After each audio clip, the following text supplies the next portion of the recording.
Estamos aqui com a missionária Rosa, direto de Moçambique, Opa, aqui no Rio de Janeiro. Como vai, Rosa? tudo Tudo jóia? bem? Bom, Graças a graças Deus, a Deus, estamos né? bem. Sempre um prazer estar aqui com vocês Que bom, nessa primeira etapa e vamos, legal. vamos para frente, né? Confiando em Deus e sabendo que Ele é o nosso provedor em tudo e que está na direção de tudo. Amém.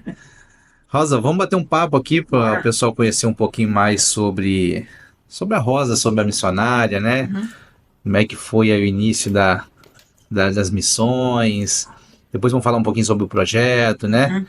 Então, conta pra gente aí, quem que é a Rosa? Quem que é a missionária Rosa? Eita, Missionária Rosa é uma paraense, uma paraense onde tudo começou em 1910, quando Daniel Berg e nós vimos chegaram com o avivamento da igreja no Pará.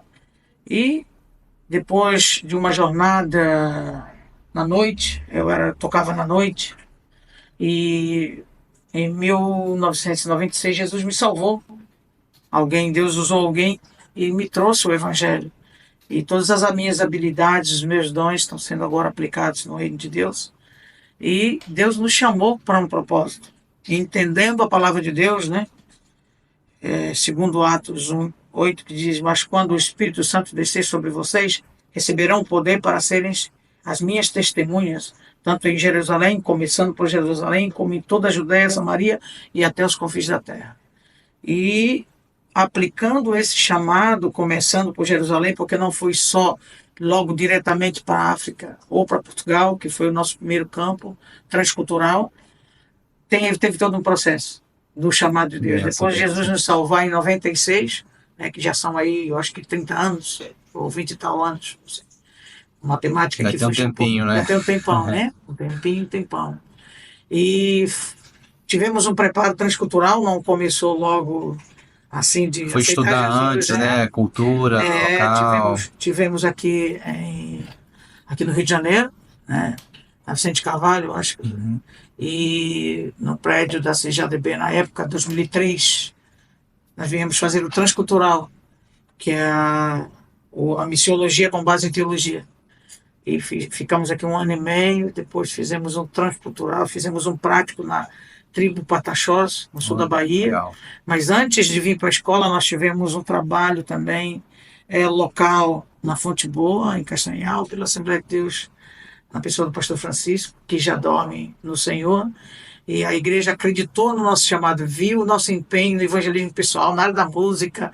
Quando Jesus me salvou em 96, nós começamos a trabalhar e levar o evangelho, porque quando eu conheço Jesus, ele transformou a minha história, né? Jesus, quando entra na nossa vida, ele não vem para nos trazer somente o conforto financeiro ou físico, mas ele vem trocar tudo aquilo que nos afastava de Deus. Ele vem transformar nosso comportamento, né? A religião, ela não vem somente para nos trazer a parte espiritual, mas se a religião não mudar o comportamento, não passa Sim, de sim, de um verdade. movimento só dentro de quatro paredes. Então, Jesus, quando entra na minha vida, ele me esclarece algumas coisas. E segundo Atos 1:8, eu entendi o chamado transcultural, entendi Amém. que Deus havia me chamado para a obra missionária. E você hoje também você toca alguns instrumentos, né, Rosa? Tô vendo aqui um violão aqui. É, Não só violão, né? Tem aqui um tambor também, né? Djembe, né? é o Como se diz em djembe, o tambor Moçambique. africano. Toca algum mais Eu instrumento. não toco né, somente, o único instrumento que eu não domino é o teclado, Uhum. né? E alguns instrumentos de sopro, né? Mas a área da percussão, violão, sou baixista também, Benção. e a gente, pela graça de Deus, também recebeu de Deus o dom da música, já extraído do meu pai. Segundo a minha fono, disse que eu tenho um ouvido absoluto, né? Olha Eu tenho só. facilidade de identificar os instrumentos, as afinações, e esse é um dom de Deus. Tudo Identifica, isso eu não sabia, né? identifica as frequências exatas, né? Da Exatamente, nota. Benção. cientificamente falando. E Deus me deu essa habilidade, né? Benção. E me vê tocando às vezes, por isso que eu estudei, mas não, é só no Era o ouvido. dom mesmo, né? Não consegui ler a partitura, né? A parte teórica, não consegui entender aquilo, é uma matemática. Mas ao escutar uma música, eu consigo identificar as notas consigo acompanhar mesmo pelos ouvidos. Isso é um dom de Deus, é uma dádiva de Deus. E tudo isso eu transformei em bênção para as nações, começando por Jerusalém, Judeia, né? Nós fomos ao Ceará, Piauí. Meu primeiro campo missionário foi na igreja local, como eu disse, né? Desempenhando a implantação de igreja em Castanhal, Pará.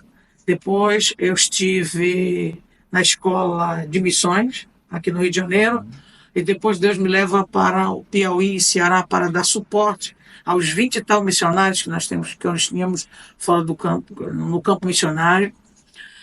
Passei por uma etapa de preparação também na Secretaria de Missões, ajudando os missionários, comunicando com eles e até fazendo o pagamento dos missionários na época. Estamos a falar de 2000. Produzimos um CD com o título Visão Urgente, com músicas de missões.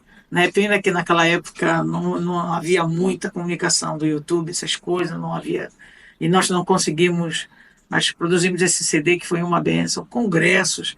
E depois Deus, olhando para mim, entendeu que eu precisava ir já para fora do Brasil. E aí, a sua primeira saída para fora do Brasil como missionária foi a Portugal. Foi a Portugal. Foi em 2004. 2004. Então você entrou na missão nos anos 2000, mais ou menos, ou antes? Começamos, eu me converti em 96, mas aí para ir de 98 a 2000 já estava trabalhando na Secretaria de Missões. Né? Eu já tinha implantado igreja. Coração missionário. Eu fui a única mulher em Castanhal a implantar igreja na igreja local como mulher, né? Porque segundo uma quebra de paradigma. Quebrou o protocolo, né? Uma mulher sendo dirigente da igreja. Sim. E a liderança entendeu que eu tinha que estudar a transculturação, que eu tinha chamado. Eu lembro que veio daqui do Rio de Janeiro para pregar no congresso, quando nós lançamos o CD Visão Urgente, esse pastor olhou para mim e disse, olha, Rosa tem chamada, ela tem que estudar, já está com implantação de igreja, já fez um trabalho local com novos convertidos, foi uma igreja dentro de outra igreja, né? Nós pegamos uma congregação com 40 pessoas e depois ficou em 80 pessoas, então levantamos uma igreja dentro de outra igreja. Depois houve a notícia, meu Deus, está havendo esse avivamento, um trabalho de novos convertidos, no bairro tal. Então a liderança me chama e eu vou à Secretaria de Missões, depois tudo começou dali, né? O chamado de Deus me preparou, vim para o Rio de Janeiro, depois fui trabalhar, fazer um prático no sul da Bahia, na tribo Pataxós, na aldeia Caramuru, e 2004 pegou o voo para Lisboa. Para Lisboa. Lá em Lisboa você ficou até 2009. Trabalhamos lá, a convenção reconhecendo o nosso trabalho, né? Trabalhamos numa aldeia chamada Samoco, onde nós implantamos uma igreja ali. Trabalhamos em Lisboa e também viajando pelas províncias, levando também apoio a outros pastores que estavam ali. Um trabalho, na verdade, nós começamos a trabalhar com africanos lá. Eu tinha um grupo familiar, que outras igrejas chamam de célula, grupo celular em casa, Jesus em casa, e tínhamos lá muitos cabo-verdianos, moçambicanos, angolanos na célula, e portugueses também. E aí começou um ensaio, né? Começou um ensaio para o continente africano, que na verdade quando eu estava... Como é que surgiu? O que despertou no seu coração você ir para a África e mais especificamente Moçambique? Deus me chamou. Eu lembro-me que eu estava no congresso e havia uma moça que tinha saído de Moçambique, na beira do centro do país, inclusive eu passei por lá, eu acho que um ano e tal. E ela veio especificamente falar comigo nesse congresso. Ela disse, eu sinto de falar com você. E eu já estava com o coração queimando por África, porque eu havia recebido uma palavra profética. Deus iria me levar ao continente africano, mas iria me levar em Deus iria me usar para alguns países do continente. Sabemos que a África é um continente que tem mais de 40 países, né? Então Deus testificou isso. Então eu olhava para a minha capacidade, a minha história foi como José do Egito. Deus deu um sonho a ele e foi se cumprir já com 17 anos, penso eu. E Fiquei ali na igreja local, porque esse é o início, é biblicamente começando por Jerusalém, não primeiro Jerusalém, porque a missão é simultânea, tanto quanto, né? Tanto em Jerusalém como, né?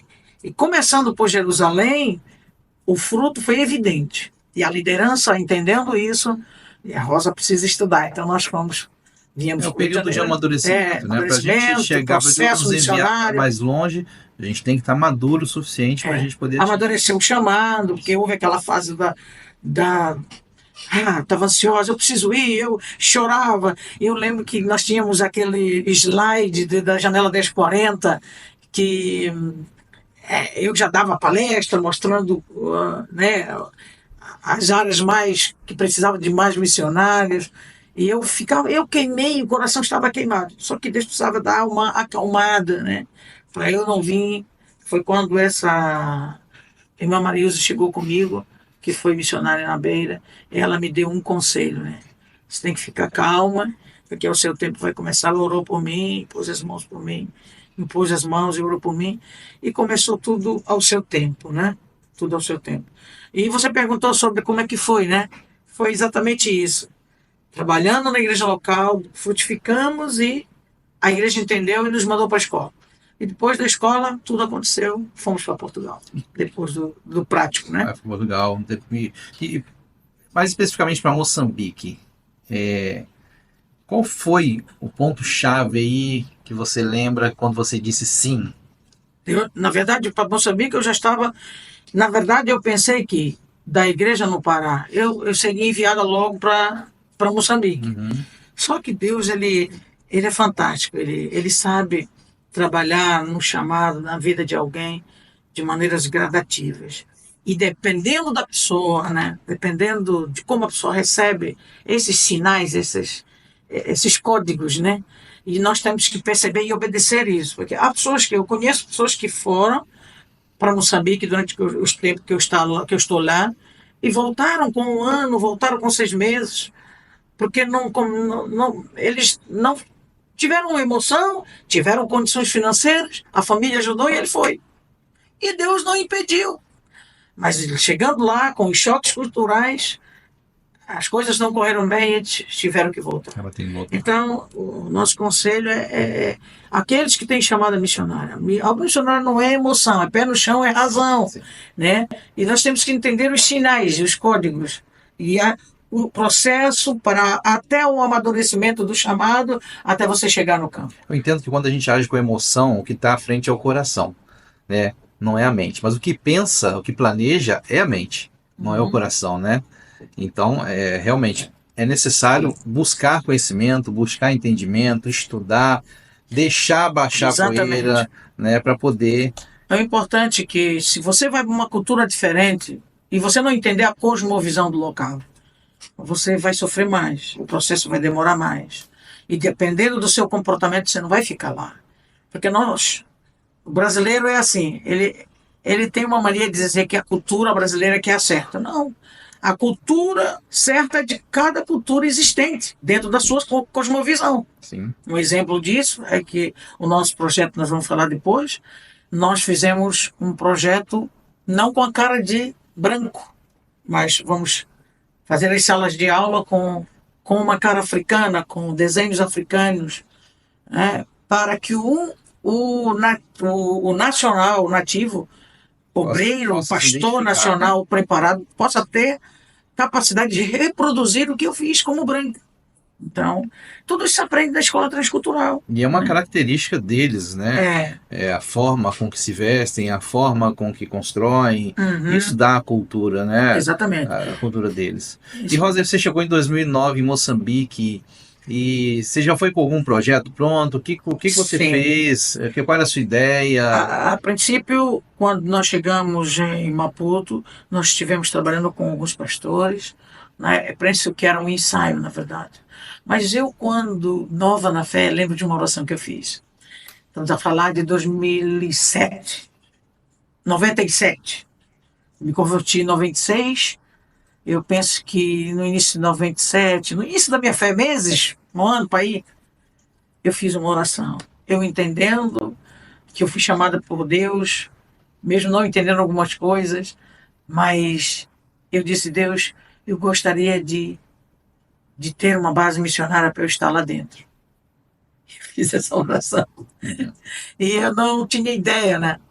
Olha, e lendo as cartas de Paulo, aquela ênfase dos discípulos, eu almejei isso. Deus, eu quero ser como esses homens. E tu disseste que sinais maiores seriam feitos por nós. Eu quero vivenciar isso. Porque no mundo, todas as minhas habilidades, todas as minhas funções e habilidades foram exprimidas, foram usadas para o mundo, para o bel prazer das pessoas, né? Sabe que uma jovem a tocar, enquanto que um homem casado estava com outra mulher, e daquele salário, daquela cerveja, daquela noitada, eu recebia o salário daquilo, do pecado. Então, todas as minhas habilidades eu explorei no mundo sem saber quem era Jesus. Mas depois que eu descubro quem era Jesus, não, aqui nós vamos explorar bem as habilidades para serem exploradas para o reino de Deus. Né? Então, a musicalidade, né? O dom, nós já formamos alguns músicos, até hoje eu mentorio músicos na Europa, né? São filhos de pastores que passaram por nós e que estão dando aula e que estão. Então, tudo isso foi um disco que foi virado do mal, não do mal para o bem. Mas as pessoas me perguntam assim: mas tu era feliz já quando tu tocava na época do Calypso, né? Naquela época quando eu estava tocando no mundo, eu lembro que o Chimbinha do Calypso, né? Tocava com a gente, às vezes pegava uma palhinha, sobre essa época, né? De gravações com o Chimbinha. Sim. E tal. Mas Deus tinha uma história melhor para mim, assim como tem para aqueles que Deus tem me usado para que outros sejam alcançados. Rosa era famosa no mundo, agora é famosa no reino de Deus. Né, e o mais interessante é que a fama, quanto mais Deus te projeta, mais você quer se esconder. Eu entendo que a fama não é o importante para mim, mas naturalmente as coisas acontecem, né? E para mim, hoje, eu entendo que Jesus é que precisa ser elevado, ser levantado bem alto. A glória, né? Pertence a Ele. A glória pertence a Ele. Mas quando nós entendemos isso, Deus nos projeta, né? Há um tempo de se esconder e há um tempo de se manifestar. Então é o tempo do treinamento com propósito, ser conhecido no mundo, para que escolas e, quem sabe, orfanatos e a educação possa chegar na África, e já chegou, e vamos conseguir. Aproveitando o gancho, né, sobre treinamento com propósito, conta um pouquinho pra gente, Rosa. Fala um pouquinho aí sobre o projeto da escola, construção da escola, da igreja, como que surgiu no seu coração? Como eu disse, eu trabalhei com alguns pastores, mas de repente Deus... Porque na vida tudo tem um processo, né? E a gente tem que entender esses códigos. E por causa da oração que eu fiz, que eu gostaria de ter uma base missionária, e eu não tinha dinheiro, como ainda não tem, a gente vive da fé, Deus vai mandando os recursos e a gente vai trabalhando, mas numa dimensão de fé diferente de antes. Depois de trabalhar com vários pastores, tanto brasileiros, projetos, e também pastores nacionais, Deus me deu a independência, né? Nos tornou independente para girar essa chave dessa base missionária, né? Na época da Covid, Deus me deu uma palavra, usou um pastor, compra terreno, né? Eu até falei com alguns amigos, disse: olha, gente, eu não estou a fazer nada, é Covid, estou aqui, parei no tempo e eu não sei se vocês querem continuar me ajudando. Eles, conhecendo o meu caráter missionário e o meu chamado, não, nós vamos mandar, aplica naquilo que for preciso. E recebi uma palavra, comecei a comprar terrenos. E foi quando surgiu, né, a ideia de começar a fazer as salas de aula. São 5 salas de aula, refeitório, onde nós vamos alimentar ali quase 150 a 200 crianças por dia, dando comida, dando a palavra de Deus, gerando sustentabilidade, porque dentro do projeto tem aviário, criação de porcos, casas de acolhimento, pessoas que são refugiadas, nós colocamos nas casas, elas assinam um documento, nós vamos cuidar delas e elas vão prestar serviço também na machamba, né, na roça, para a comunidade. Tanto vão colher, plantar, como também assessorar a equipe que também assessorou eles. Então, eles receberam de graça também vão dar, depois de serem discipulados, preparados E aquilo vai se transformar numa cidade de refúgio para aqueles que precisam ter Deus. Que benção, Rosa. Esse é o nosso E, propósito. Rosa, qual que é a maior necessidade da comunidade lá que você hoje atua? Nutrição. Nutrição. A maior necessidade é a nutrição. Há muita falta de nutrição. Eles precisam, não ter uma alimentação adequada. Eu tenho um projeto da Casa do Pão que ainda não está a funcionar, que chama CADOP, Casa do Pão. Nós temos pessoas lá que já sabem fazer o pão. Eu preciso ter recursos para comprar o trigo e começar a fazer o pão. E o que acontece? Tem uns baldes de plástico e tem uma coisinha chamada badia, né? Que é a manteiga do moçambicano, que é tipo um acarajé, um bolinho pequeno, e tem, né, eles fritam aquela fritura, e quanto mais óleo fica, ele mais fica ensopado de óleo, para eles é melhor. Porque como a manteiga é muito cara, eles colocam dentro do pão. Então, o nosso grupo, existe alguns jovens que querem comprar uma mochila, que querem comprar seu caderno, que querem pagar sua matrícula, né? E eles, mesmo nas horas vagas, podem fazer a sua sustentabilidade, vender o pão, porque na zona onde a gente está não existe pão. Nós temos que trazer da cidade. Então, se eles começarem a vender o pão, vai ter muito pedido, e dali da base vão pegar mais, nós vamos vender a um preço bem, bem baixo, para não dar, né? Porque quando dá, não se dá valor. Sim. Então, eles vão pegar aquele pão e vão também gerar recursos para a família. O teu projeto, então, na verdade, ele não só traz a parte de educação, né?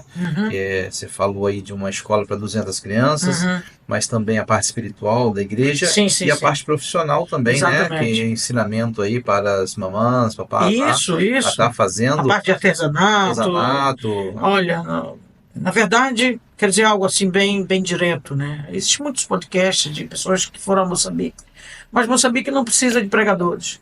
Nós já temos escola bíblica lá, colocamos os alunos lá, cuidamos deles.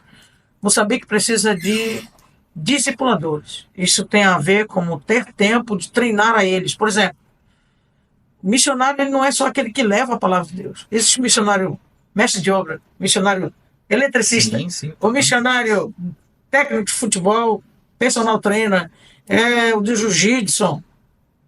Existe uma série de missionários que podem atuar, gerando sustentabilidade, treinando os nossos meninos, para eles entenderem que eles são capazes de ter uma profissão, de ser um eletricista, de ser um mecânico, não é? E tudo isso está dentro do projeto.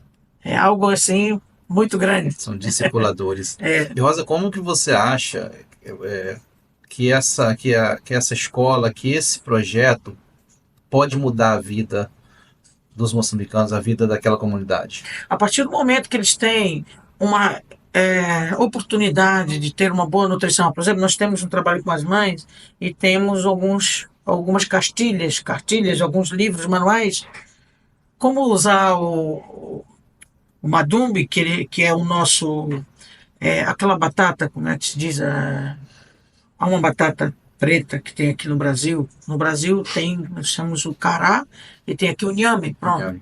Como fazer uma sopa de inhame, né, das hortaliças que tem lá, como a moringa, que é rica em vitamina C. Então, nós descobrindo as plantas de lá, nós trabalhamos ensinando as mães como nutrir os seus filhos, porque eles não têm dinheiro para comprar um remédio, né, uma suplementação na farmácia. Nós temos as plantas, que de lá são plantas que vieram oriundo também da Índia, e podemos plantar como a aloe vera também, que é muito bom para o cabelo, que é a babosa, né? A babosa é bom para queimadura, as crianças geralmente se queimam, que os fogareiros são no chão. Eu tenho também um projeto, Felipe, de aproveitar as varas do bambu, amarrar as varas e colocar barro dentro, uma top, e subir e fazer um fogão de lenha, fogão bem, bem nativo mesmo, com uma lata ali, tudinho, para eles colocarem as panelas em cima. Em vez de fazer no chão, eles vão fazer o fogareiro alto para as crianças não se queimarem. Porque o que acontece? Eles colocam 2, 3 pedras, colocam a panela ali e vão fazer a chama. No instante que as crianças vêm de costa, pisam no fogo e já é problema. Constantemente nós estamos recebendo criança com bolhas nos pés, e eu quero levar também. São N coisas que nós temos que fazer. E logo de início, quando eu chegar agora em abril lá de volta, eu preciso fazer uma sala de atendimento médico. Nós temos lá nativas três enfermeiras e eu preciso fazer escalas para elas e levantar mantenedores para dar um pequeno salário a elas, para elas, pelo menos das 5 da manhã, 6 da manhã, até as 12 ou até as 15 horas do dia, ficarem naquela salinha, atendendo, tirando pressão, atendendo as crianças. Ali uma salinha simples com um ventilador, e ali com equipamentos de tirar pressão e dar aí medicamentos. Então, tudo isso está dentro do treinamento com propósito. Rosa, como é que é o dia a dia hoje das crianças, das famílias que você está atendendo lá? O dia a dia das crianças que não têm escola é fazer fogo, ir à roça, centenas de quilômetros com os pais para buscar a mandioca, aqueles que plantaram. E quando elas não têm o que fazer, estão a brincar, estão a se sujar na poeira, estão ali a brincar. É o dia a dia das crianças. Mas além delas terem esse dia a dia, eu quero mudar essa mentalidade. Colocá-las na escola, né? Quais são os maiores desafios que você enxerga lá? Desafio social, espiritual? É a educação. A educação. Como nós estamos a trabalhar na área espiritual, não é só Bíblia, não é só igreja. Nós precisamos que haja um estalo na mente deles, e eles que descubram, porque eles têm uma mentalidade que diz, eu sou pobre, branco que tem dinheiro, eu sou pobre, eu não sou ninguém. Não, e trazendo educação, isso vai ampliar. E eles vão descobrir que podem ser um mecânico, que pode ser um motorista de um caminhão, que podem ser, né, um médico, um enfermeiro.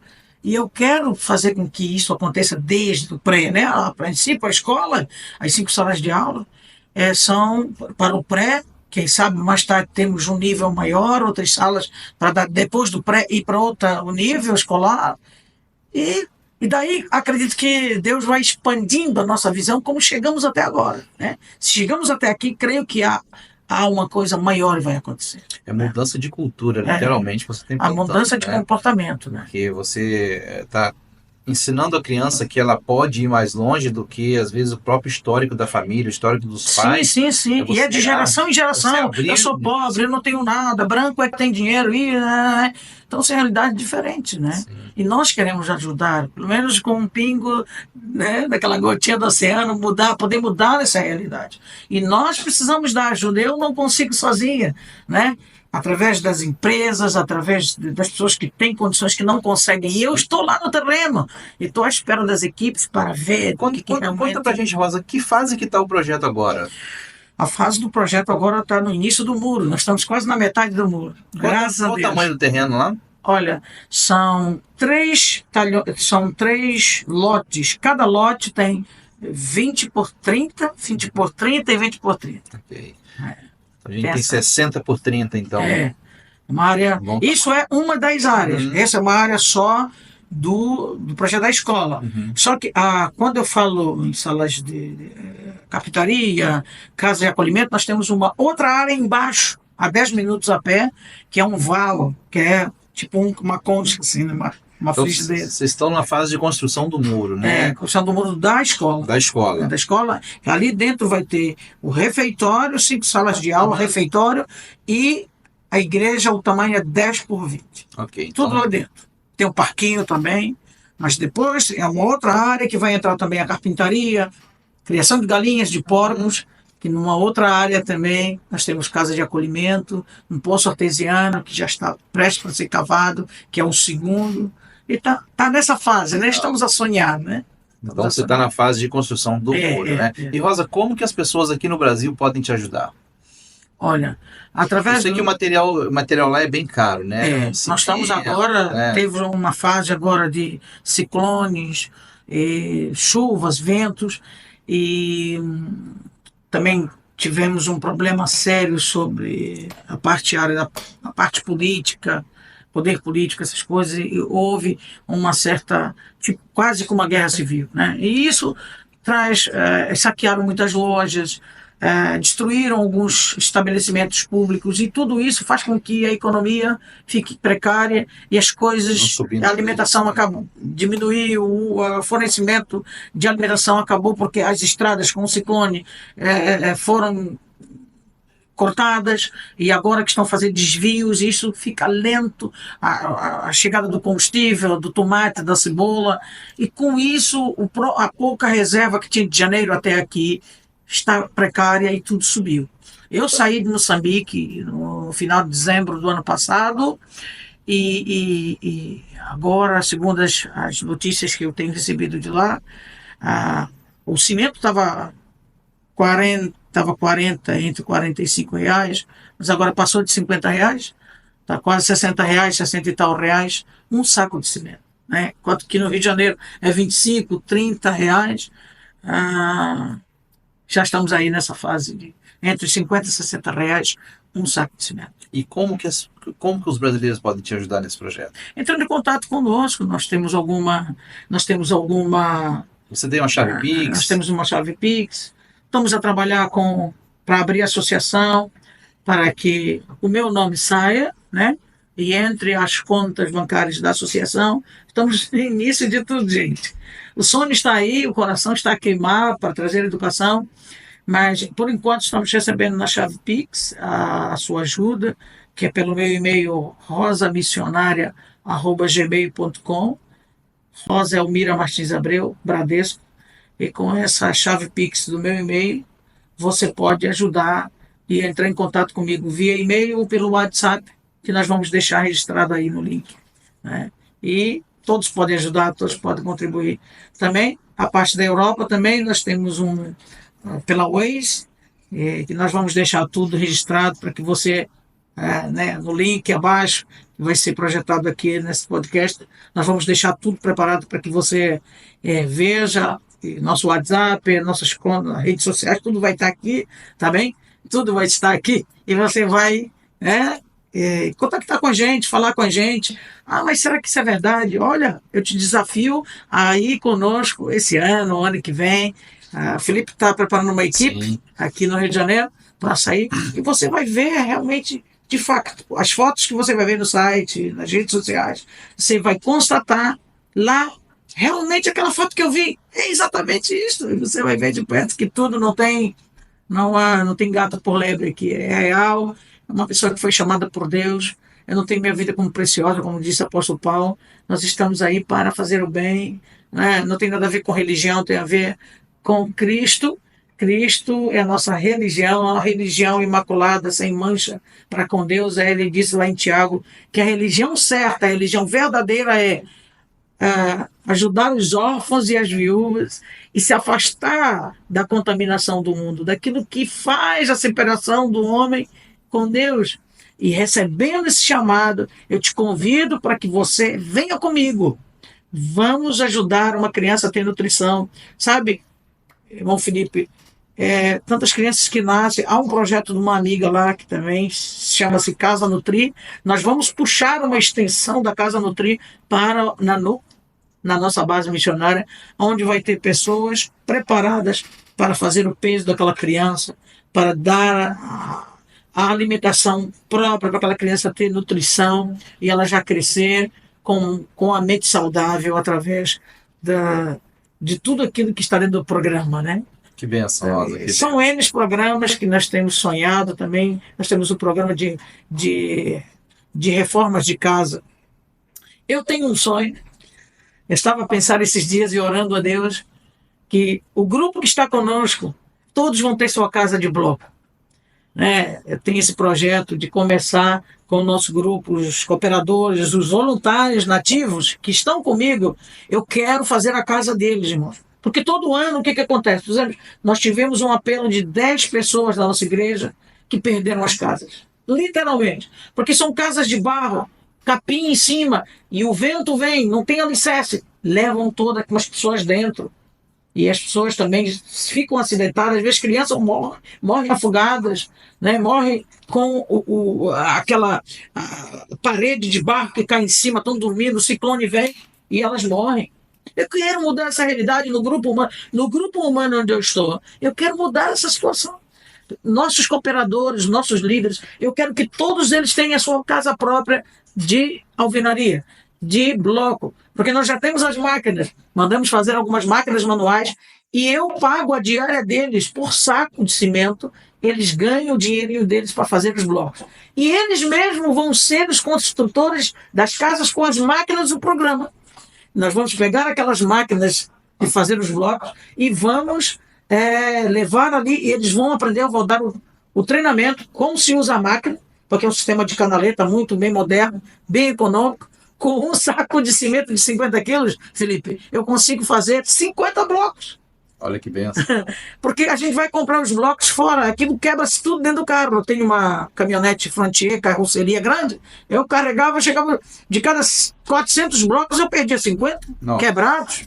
Então eu decidi fazer a nossa própria máquina manual, qual eles gostam de fazer, e no dia a dia preparamos aquilo, um almoço, fizemos uma convivência juntos, e eles vão ali, faz o bloco, nós pagamos a diária deles, para a casa deles mesmo.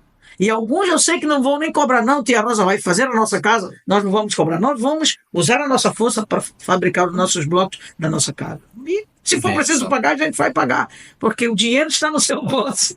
Você vai me ajudar a pagar a diária desses meninos e a comunidade. Eu quero construir uma cidade, Felipe. Eu estou disposta a construir a cidade no nosso grupo para que o mundo veja, para que Moçambique veja que é possível ter nutrição e ter sustentabilidade e ter o seu negócio próprio. É isso que o Evangelho vai trazer. Muito bom, Rosa, muito bom. Missionária, queria te perguntar agora o seguinte. Conta pra gente uma experiência que aconteceu com você em Moçambique que fortaleceu a sua fé. Eu acredito que tenho várias, né? Mas uma que te marcou. Conta pra gente um pouquinho aí. Olha, de fortalecer a fé, Moçambique, o povo de Moçambique é um povo que é impressionante. Eles sempre estão...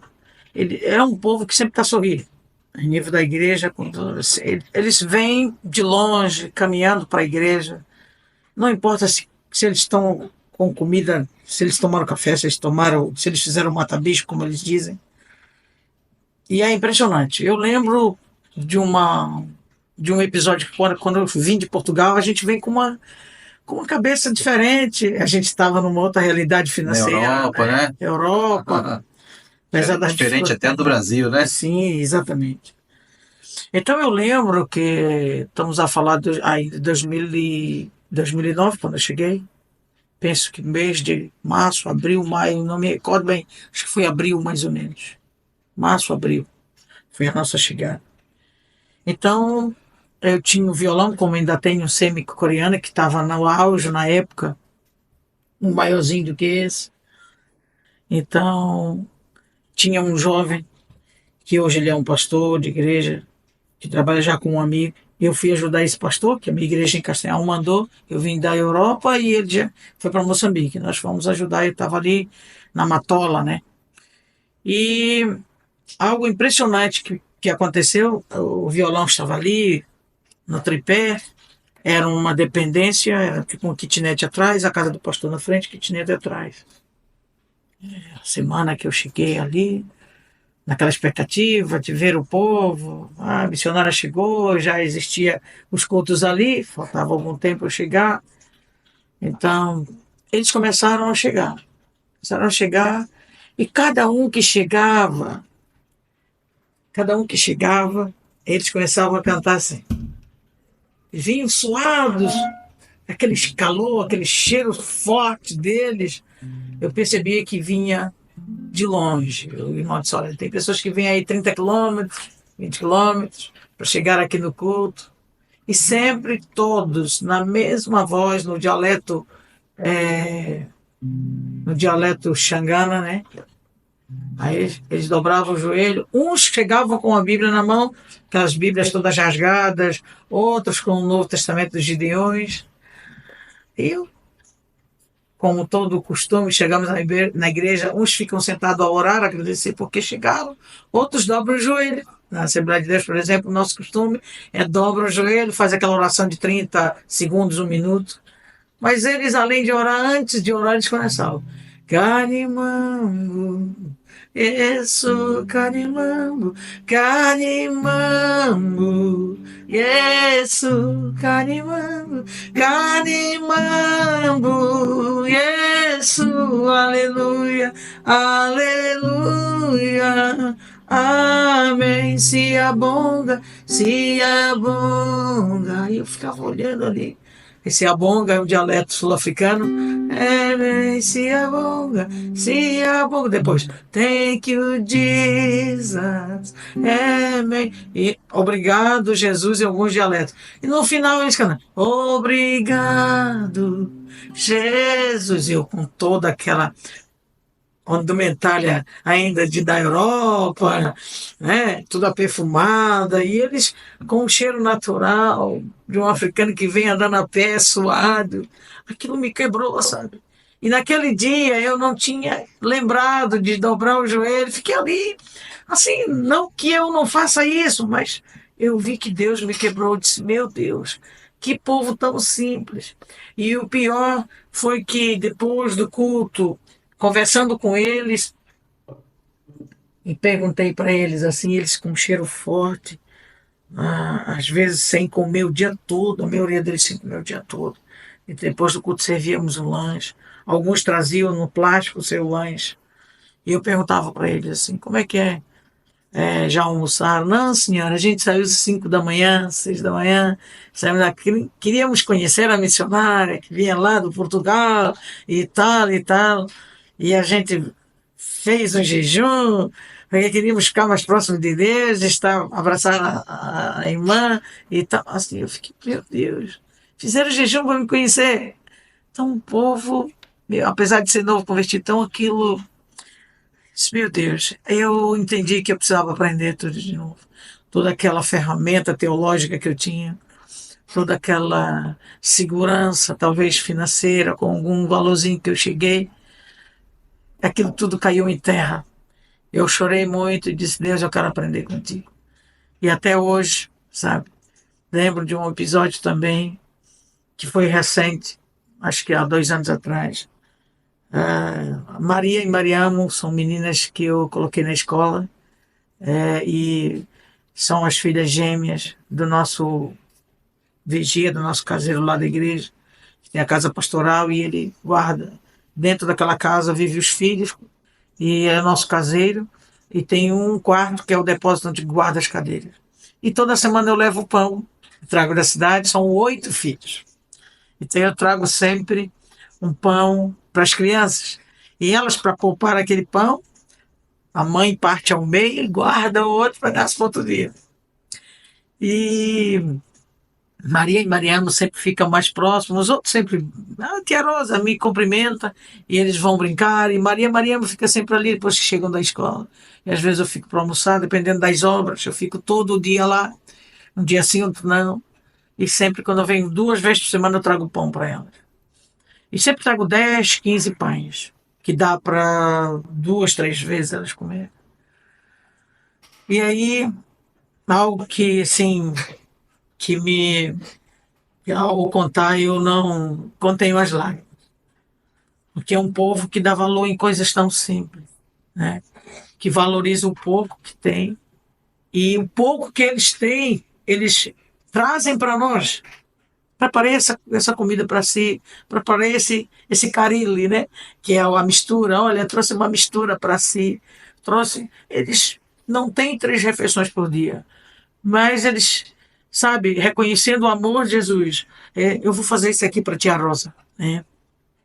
E a Maria separou aquele pão, cortou aquele pão e guardou dentro do buraco do tijolo. Tinha lá um buraco do tijolo, agora que eu tapei tudo, mandei tapar todos os buracos, por causa de ratos e tal. Nós vamos derrubar aquela casa, fazer uma casa pastoral grande. E eu disse, olha, taparam esses buracos. Então, enquanto estava o buraco lá aberto, ela enrolou no papel higiênico, um plástico que ela encontrou ali, e aquela metade do pão ela guardou. Não comeu no outro dia, todos comeram no outro dia aquele outro pedaço, mas ela guardou aquele pedaço. Quando até a Rosa vir, do outro dia, eu vou trazer para ela o pão e aquilo que eu tiver, que era um copo d'água. E daí eu cheguei para. Sempre chego, eu saio de casa com um ovo cozido, 2, ou uma banana, saio. E sempre que eu chego tem um amendoim torrado, tem alguma coisa da terra, uma mandioca seca cozida. Eles sempre fazem qualquer coisa. Que nós temos alguns pés de mamão, já traz uma mão cortada, a gente está ali a bater papo. Sempre eu chego, tem qualquer coisa para eu comer.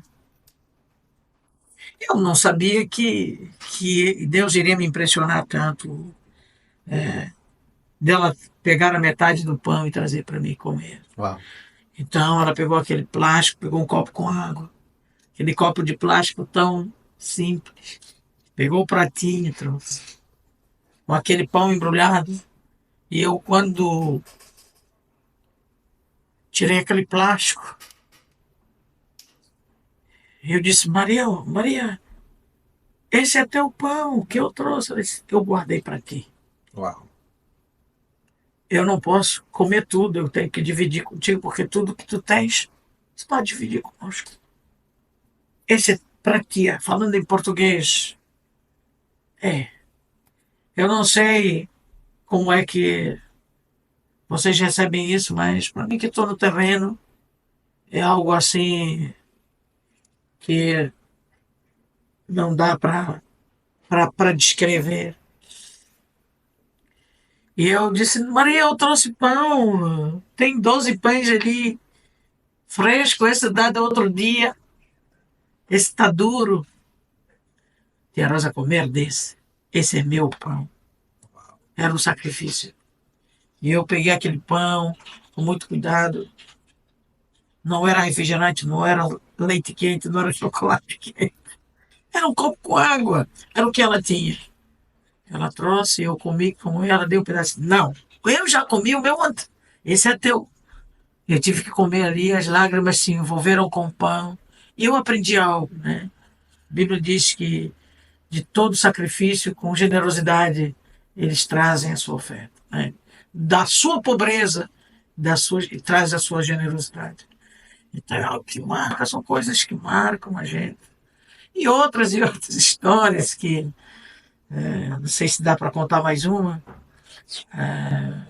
Foram duas crianças que eu fui hospedada na casa de uma outra moçambicana. Isso foi já foi na Beira, no centro, quando eu estava ali com o pastor Mário. Então eu fui fazer um trabalho de impacto com uma mãe que era evangelista. E ele disse: olha, você tem que passar uns dias na casa dela, para sentir lá o bairro e não sei o quê. Então peguei aquela escova de dente. Quando fui escovar meu dente, Felipe, eu vi que só tinha uma escova e o creme dental que já estava cortado, eles já estavam passando o dedo por dentro para tirar aquele creme dental. No final já. Então, vi que tinha duas crianças de 10 anos, mais ou menos, 8 anos, ou 10, era um casal de crianças, que essa senhora obreira já cuidava de uma outra mãe que morreu e ela adotou. Eu peguei minha escova, né, muito bem protegida com aquele estojozinho, tal. O necessaire. Fui lá escovar meu dente, levei o meu creme dental e vi que só tinha uma. Mas existia 3 pessoas. E eu sempre tenho na minha mala algumas escovas extras para ensinar as crianças a escovar o dente e ofereço e dou aquela escova. Então, toda vez que eu escovar meu dente, eles podiam estar fazendo alguma atividade, eles iam lá para ver eu escovar meu dente. Eles não tinham escova. Eu esqueci o nome deles, agora era um casal de crianças. Mas se vocês não têm escova, não, tia, não temos. Dá para mim? Falei: ok. Ao fim da mala, no meu estojo lá tinha algumas escovas já preparada para dar às crianças, algum adulto. Dei uma azul para ele e uma amarela para ela. E ficaram tão felizes. A menina correu, já foi escovar os dentes. Eu ensinei ela a escovar os dentes, os dois escovaram os dentes. Ele colocou como se fosse um canivete, colocou aqui nas calças. E ela foi, botou no estojozinho, foi guardar ali na malinha dela, na mochila dela, guardou ali. Só que lá, eu lembro que nós tinha um tubo que era uma borracha, na verdade era uma borracha, uma mangueira, que quebrava assim para a água não sair. E a água nós pegávamos dali. Tirava aquele tubo, enchia o balde, depois dobrava e enrolava para não sair a água. Não era uma torneira, tirávamos água dali para tomar banho no balde. Daí eu estava vendo sempre aquele menino ali, a mexer na água, tudo. Passou o primeiro dia, segundo dia, e eu saía para as atividades, voltava.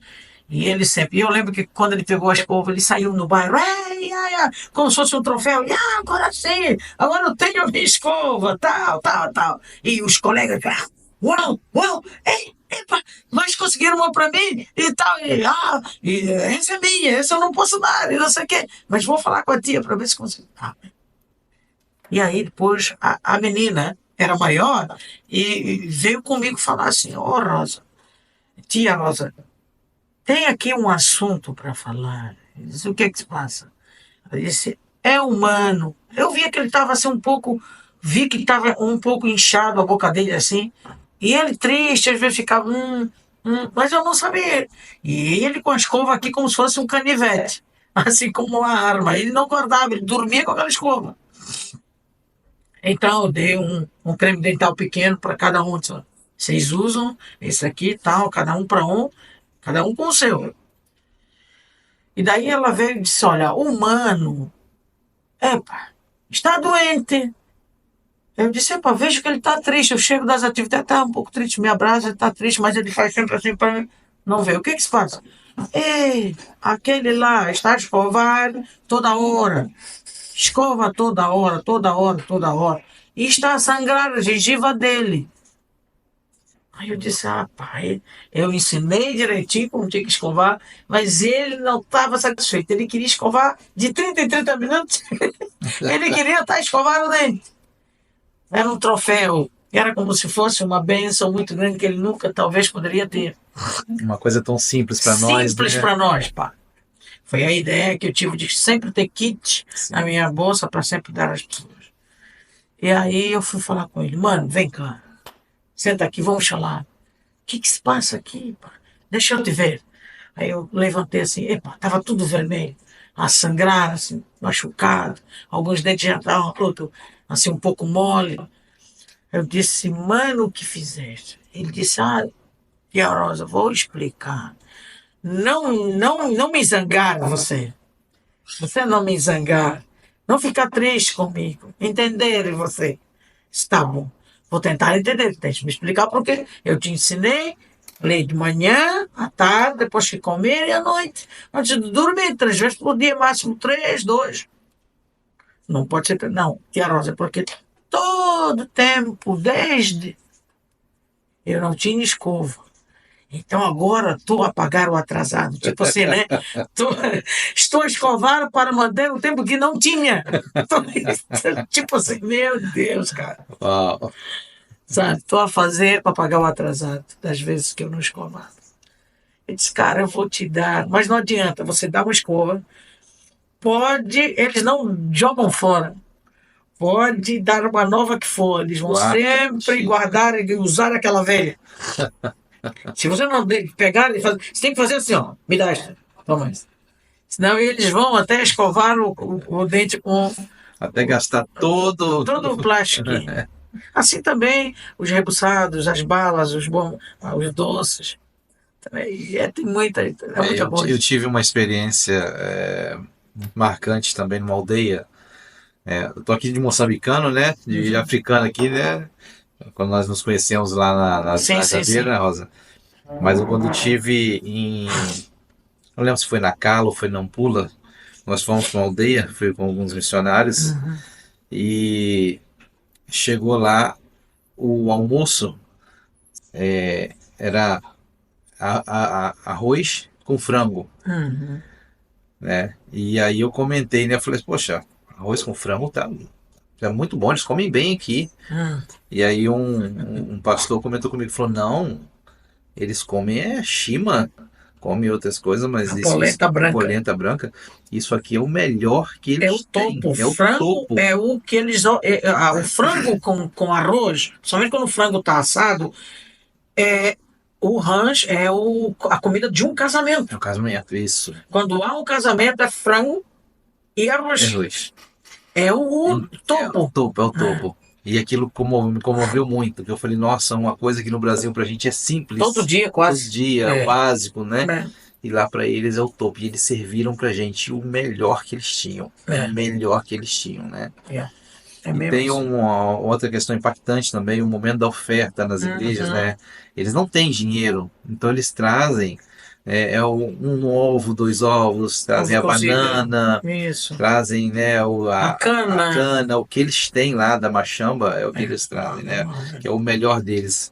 Isso é realmente. E dá vontade de devolver, mas não podemos Sim, fazer não, isso não, porque não, sim. senão não temos parte com eles, né? Sim. É uma experiência. Eu estava ensinando as crianças a ofertar também. Quando eles recebem um metical, que vão comprar as coisinhas deles lá, amendoim, alguma coisa, eles começaram a guardar. E teve uma criança que uma vez eu vinha para o Brasil, então vamos ofertar. Então, trouxeram algumas mandioca, coisa, e teve uma criança que estava esperando no final e veio, abriu minha mão, colocou.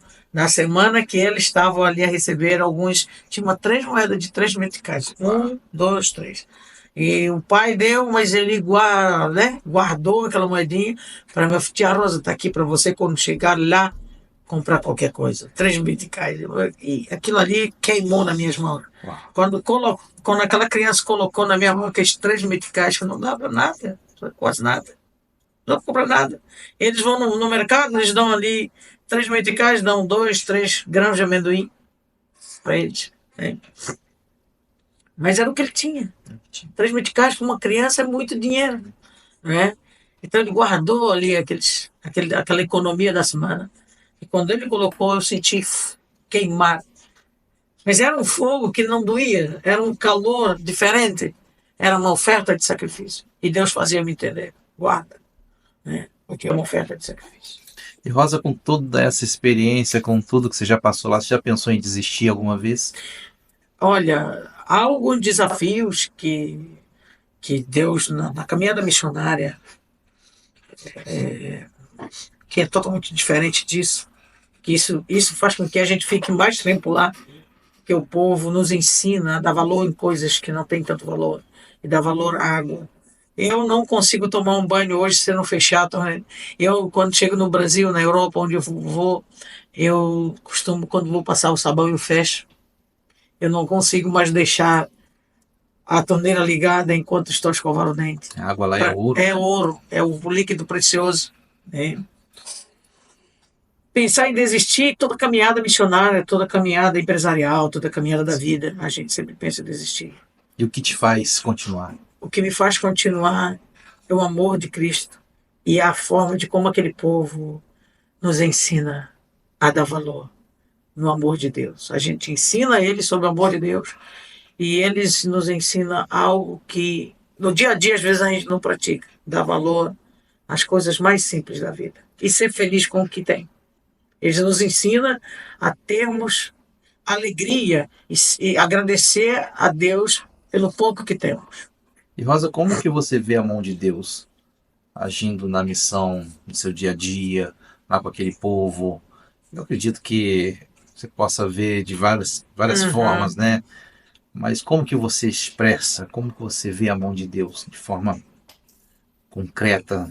Sabe, a gente olha para eles e a gente tem condições de, como brasileiros que somos, nós cuidamos da nossa saúde, usamos os suplementos e investimos na nossa saúde. E aquele povo mal tem dinheiro para comer. E a gente vê a mão de Deus cuidar deles. Né?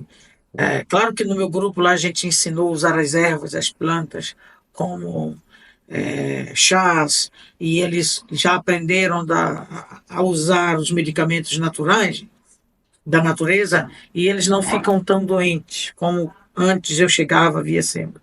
Mas a gente sempre via a mão de Deus na vida deles. E uma coisa, biblicamente falando, eu aprendi. Eu cheguei no nível de gratidão. Eu tenho essa frase comigo: gratidão gera provisão. Sabe, para toda uma pessoa que trabalha na obra de Deus ou trabalha.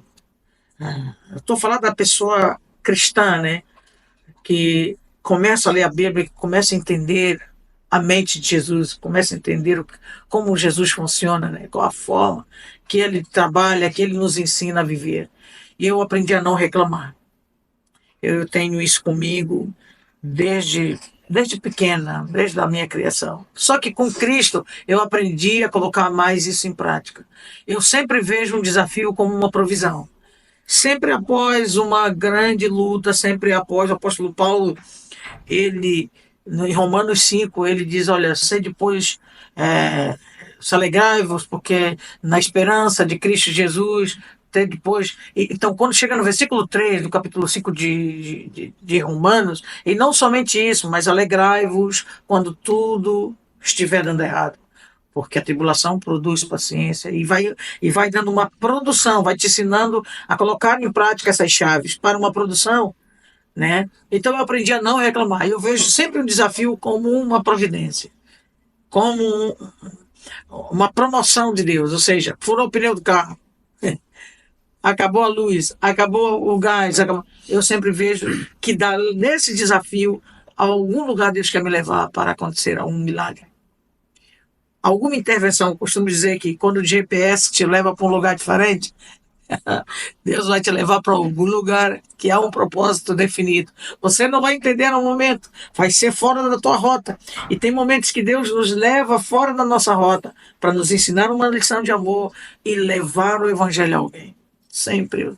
Eu aprendi a viver assim, a não reclamar. E as coisas acontecem naturalmente. Por exemplo, esse podcast, essas filmagens, esse avanço de divulgar o projeto. Isso tudo foi preparado por Deus. É o cuidado. É o cuidado de Deus, né? Deus usou o Felipe, está usando o nosso irmão Flávio, que com a sua habilidade, né? Eu não sei nem mal mexer no telefone, mas Deus preparou técnicos, filmadores, homens que entendem da mídia, né? Sem precisar tirar uma fortuna que se nós formos pagar para isso. Mas Deus preparou vocês como instrumento. Felipe já conheço, nós nos vimos há 10 anos, né, Felipe? E a gente se reencontrou aqui no Rio de Janeiro. Tudo para isso, para acontecer. Talvez para alguém que esteja dizendo, isso é muito. Não é nada. Não, para mim é muito, porque eu não tinha nada disso. Eu não tinha capacidade, não tinha condições financeiras de pagar uma empresa para fazer esse trabalho. Mas é para provar de que Deus é aquele que, quando você diz sim para Ele, o resto. Eu lembro de Mateus 28, capítulo 28, versículo 20. Ele disse: E estarei convosco todos os dias até a consumação do século.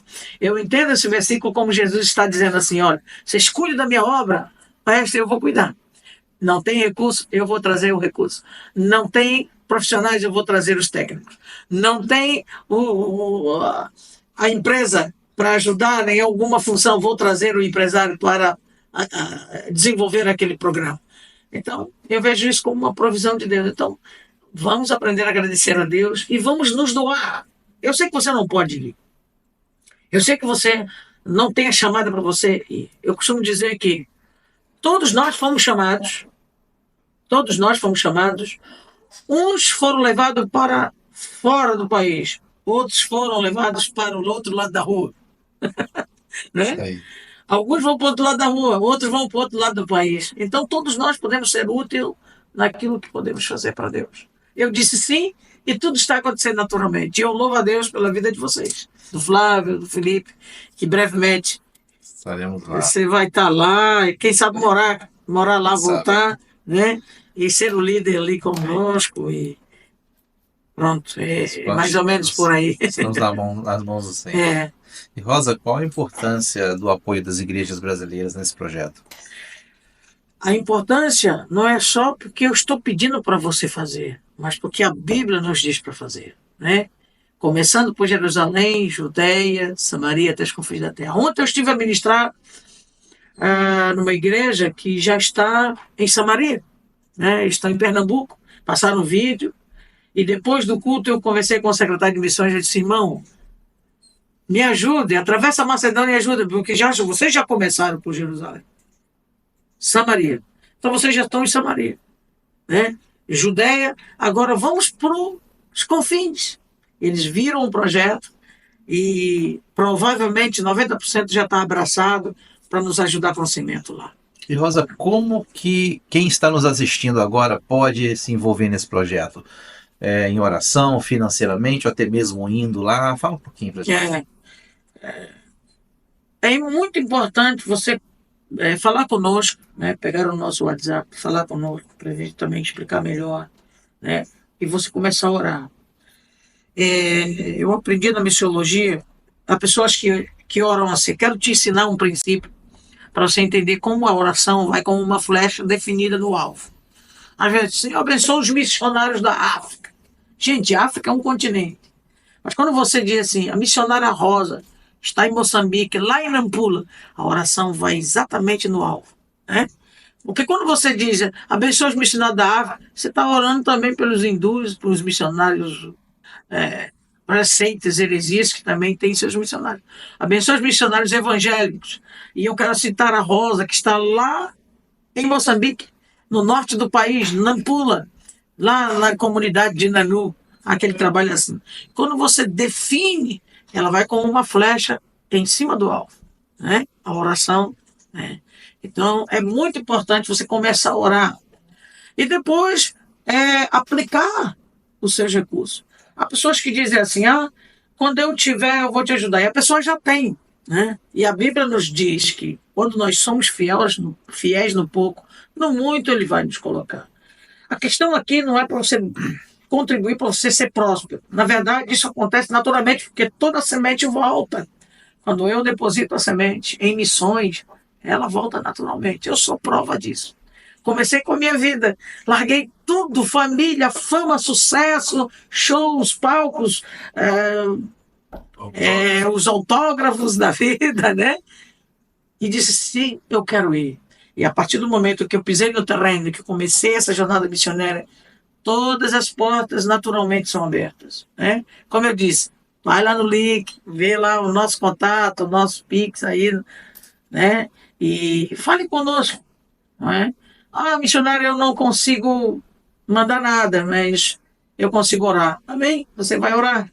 Mas o que você carrega? Às vezes a pessoa tem uma habilidade, Felipe. Por exemplo, há pessoas que sabem pintar, há pessoas que sabem bordar, e ela está na igreja.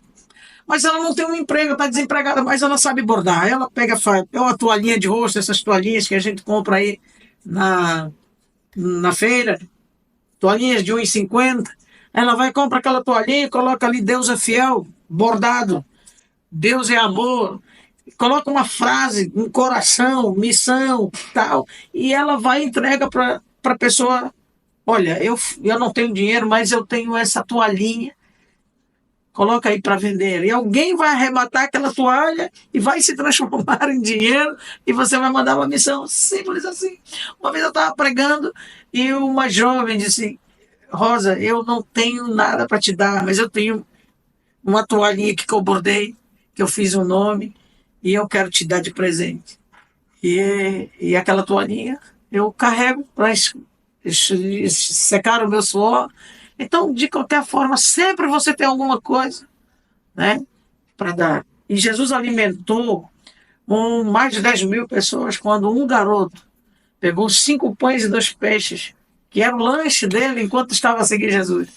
E nas mãos dos discípulos foram multiplicados e alimentou todo o povo. Então, os 5 pães e 2 peixes está na sua mão, está na nossa mão. A questão é que você se você olhar e dizer vai faltar para mim, aí você não vai conseguir. Mas se você colocar nas mãos de Jesus, ele vai multiplicar, vai alimentar muita gente e o retorno vem porque toda a semente volta, Felipe. Glória a Deus. Eu sou prova disso. Eu sei disso. Eu sei que você sabe.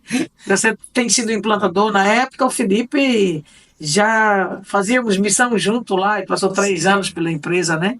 E hoje é um empresário bem-sucedido pela fé. Amém. E creio que muita coisa boa vai acontecer. E eu agradeço a Deus pela sua vida mesmo. E Rosa, qual a palavra que você deixa para quem sente o chamado missionário, mas não deu o primeiro passo ainda? Prepare-se. Estude a palavra de Deus. Ore. Se Deus te chamou e Deus te deu uma palavra que você tem um chamado, comece por Jerusalém. Comece servindo a sua igreja local. Comece lá. Eu comecei a cuidar do som da igreja, a tocar na igreja. Aquela menina lá do futebol, lá do bairro tão pobre. Comecei ali, como Davi, né? Cuidando das ovelhas do seu pai. Se prepare, ore. Depois de você servir na igreja local, se você tem esse chamado, a liderança vai perceber o teu chamado e vai preparar você para coisas maiores. Se for em Jerusalém, você vai ser um obreiro, você vai ser um cooperador na sua igreja local. Se for para fora do Brasil, vai fazer como fez com a paraense aqui, com a Rosa, né? A liderança vai entender que eu precisava fazer um curso transcultural. Fui fazer o curso transcultural, não só. Foram mais 4 moças comigo fazer também. E elas todas estão no campo transcultural também. Então, tudo acontece quando você também não faz. Não adianta usar a sua força, o seu recurso. Use a sua fé, ore e sirva as pessoas da sua igreja. Sirva na igreja local. Tudo começa por Jerusalém. A Jerusalém é a nossa igreja local. Muito bom, Rosa. E Rosa, no seu projeto lá, projeto Treinando com Propósito, treinamento com propósito, como que você vê esse projeto daqui a 5 ou 10 anos? Uma cidade, um refúgio, Glória. um lugar de sustentabilidade para resolver o problema da pobreza. Né? O povo é pobre aqui, ó, na mente. O povo tem braço forte para trabalhar, né? Mas precisa dar aquele estalo, né? Precisa sentar, precisa dizer a eles que eles são capazes, que o que está dentro deles vai florescer para fora. E qual o seu maior sonho para aquela comunidade?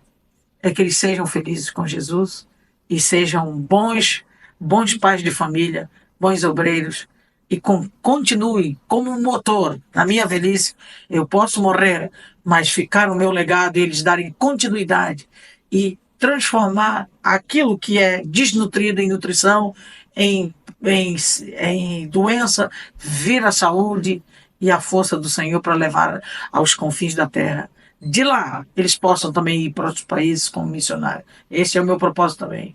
Não só deixar eles lá, mas prepará-los para meter na flecha e enviar, tanto começando por Jerusalém, Judeia, Samaria até os confins da terra. Quem sabe aqui no Brasil, não é? Missionários gerando missionários. Exatamente. Muito bom.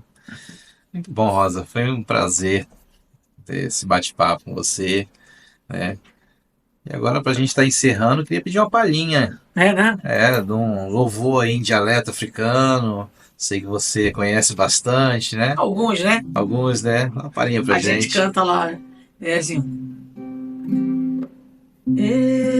Etanae, Etanae surera,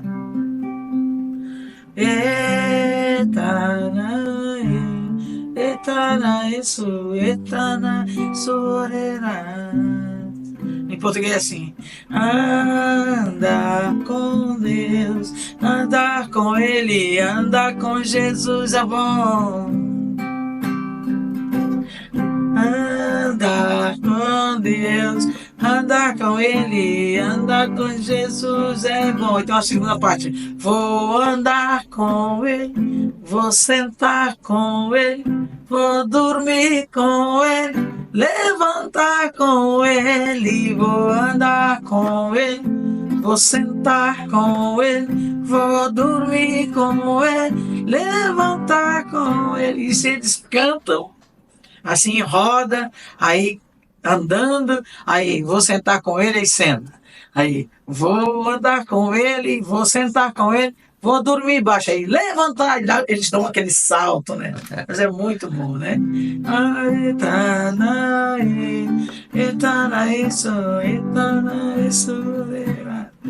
É um povo feliz. E cantam, repete só uma frase mesmo.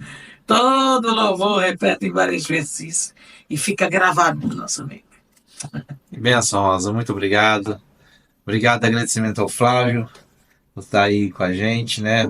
Fazendo essa gravação. Deus possa continuar abençoando, trouxe aí os equipamentos.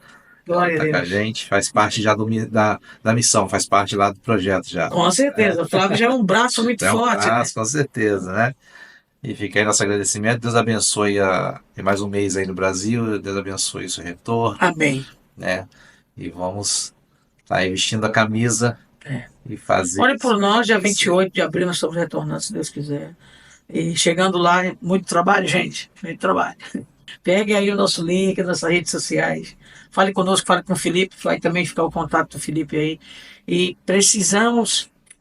o Felipe já é um agenciador nosso aqui no Brasil. Amém. Nós vamos abrir um escritório aqui. Amém. Já está tudo certo. O Felipe vai nos ajudar, o Flávio também, que é o homem da mídia, já vamos deixar, né? Para quem quiser fazer a viagem missionária com a gente. Temos uma viagem. Próximo ano, já estamos preparando. Vai preparar a viagem, Os contatos estão aí, se você quiser nos visitar, ver onde você vai investir. E vai uma caravana, Isso né, aí. para Moçambique. E eu te espero lá. Vamos lá. Podemos orar, né? Vamos orar. Quero orar por você, você que ouviu esse podcast, você que queimou o coração, e você que não queimou o coração, por ser queimado agora, né, por essa Amém. oração. Pai, no nome de Jesus. Muito obrigado, Deus. Te louvo, porque até aqui o Senhor nos abençoou. Amém, O Jesus. Senhor trouxe toda essa network na pessoa do Flávio, que se levantou voluntariamente para nos ajudar a divulgar o treinamento com propósito. Esse é o início de uma grande obra. Estamos nas tuas mãos. Quero orar por cada um desses que estão ouvindo flechas desse podcast. Quero orar para que eles sejam tocados e sejam, o coração venha queimar e eles possam ver o link, possam nos contactar. Tanto o Flávio como o Felipe, como a mim. Senhor, nós abençoamos toda a semente preparada para este trabalho, para esses programas, para esse projeto, ela irá voltar para cada aqueles que semear. Obrigado, Jesus. Como diz o africano, Koshukурela Yesu. Koshukурela. Obrigado, Jesus, por tudo no nome do Senhor Jesus Cristo. Amém. Deus abençoe. Obrigado, Felipe, Amém. pela instrumentalidade do seu coração, pela obediência. Felipe é um canal de bênção para nós, sua família. Nós estamos aqui hospedados na casa dele e tem sido uma bênção para nós. Sem palavras, estou muito emocionado. Amém. Muito obrigado. Obrigado, Rosa. E fica aí, encerrando aí o podcast. Até o próximo, se Deus quiser. Obrigado a todos. Shalom.